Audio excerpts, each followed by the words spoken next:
আজানের সময় মহিলারা যে মাথায় কাপড় দেয় এটা কতটুকু সঠিক?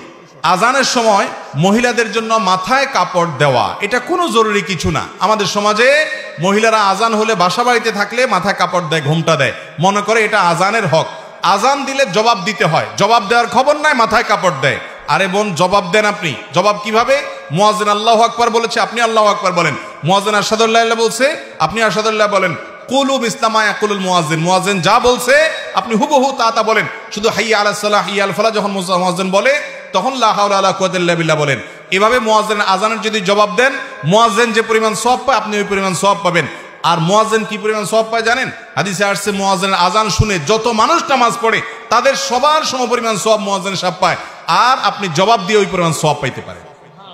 তাহলে আমাদের মা বোনরা আজান শুনলে মাথায় ঘোমটা দেওয়া না, আজান শুনলে কি করতে হবে? আজানের জবাব দিতে হবে। হ্যাঁ, আপনি যদি বাহিরে বেপর্দা থাকেন তাহলে আজান শুনলেও ঘোমটা দিবেন, আজান না শুনলেও ঘোমটা দিবেন। আর বাসা বাড়িতে গৃহস্থলী কাজে আছেন, এখানে আপনার শ্বশুর আছে, আপনার স্বামী আছে, অন্য কেউ গায়রে মাহরাম নাই, আপনার ঘোমটা দেওয়ার দরকার নেই আজান শুনে, এটা কোনো আবশ্যক বিষয় নয়। এরপরে প্রশ্ন হলো, আমি চাকরিজীবী মহিলা, সেই সুবাদে বাচ্চাদের দেখাশোনা করার জন্য মাকে কাছে রেখেছি। আমার আব্বা গ্রামের বাড়িতে থাকে, এদিকে আমার আল্লাহর কাছে কোনো জবাবদিহিতা করতে হবে কিনা? মাকে কাছে রাখছেন, বাপ গ্রামের বাড়ি থাকে, আপনি চাকরিজীবী মহিলা, তো আপনার বাবার কি অবস্থা হচ্ছে? মনে রাখবেন, ছেলে হোক মেয়ে হোক, বাবা মার যদি খেদমতের প্রয়োজন হয়, আর্থিক খেদমত, শারীরিক খেদমত, সেটা করা আবশ্যক, ছেলের জন্য আবশ্যক, মেয়ের জন্য আবশ্যক।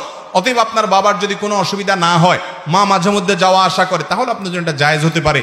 কিন্তু যদি আপনার বাবার অসুবিধা হয় তাহলে বাবাকে হয় কাছে আনতে হবে, আর না হলে মাকে সেখানে রাখতে হবে, যাতে করে বাবার অসুবিধা না হয়। কারণ তার যদি অসুবিধা হয় তাহলে সেক্ষেত্রে আপনি গুনাহগার হবেন। আর আপনি চাকরি বাহিরে করছেন, সেটা আপনার কতটা নিড আছে, শরীয়তের নীতিমালাগুলো রক্ষা করে করছেন কিনা, সেটা প্রশ্ন সাপেক্ষ বিষয়। ঋতুবতী অবস্থা মহিলারা কোরআন স্পর্শ ছাড়াই কি কোরআনের শিক্ষা দিতে পারবে কিনা? যদি শিক্ষার্থীকে আপনি কোরআন শিখান, ভেঙে ভেঙে শিখাবেন। ঋতুবতী অবস্থায় আপনি ভেঙে ভেঙে শিখাবেন, এক শব্দ দুই শব্দ পড়ে পড়ে ভেঙে ভেঙে তারপর আপনি শিখাবেন।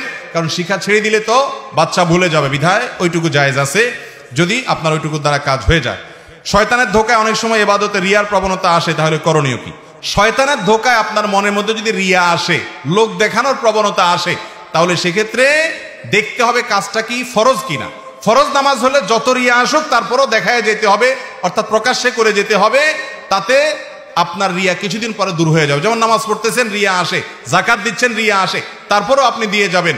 এগুলো গোপনে দেওয়ার জিনিস না, কারণ নামাজ তো জামাতের সাথে পড়তেই হবে, যাকাত তো দিতেই হবে, ইসলামের শিআর। অতএব সেখানে রিয়া আসলেও আপনি করবেন, কোনো অসুবিধা নাই, কিছুদিন পর রিয়া দূর হবে। আর নফল আমলের ক্ষেত্রে মানুষে দেখলে রিয়া হয়, তাহলে দেখাবেন না, ওইটাকে যত লুকাবেন তত বেশি সওয়াব হবে। সেজদা গিয়ে কোনোই উরুর সাথে লেগে থাকলে সালাতের কোনো সমস্যা আছে কিনা? পুরুষরা, নারীরা সবাই সালাতের ক্ষেত্রে, আমাদের অনেক ক্ষেত্রে দেখা যায় আমরা অলসতা করি। বিশেষ করে পুরুষদের মধ্যে এই রোগটা অনেক বেশি দেখা যায়, মহিলাদের মধ্যেও আছে, যে অলসতা করে। রুকুর ক্ষেত্রে আমরা ভালো করে ঝুঁকি না, সেজদার ক্ষেত্রে ভালো করে সেজদা দেই না, দাঁড়ানোর ক্ষেত্রে ভালো করে দাঁড়াই না, এই কাজগুলো গুনাহের কথা।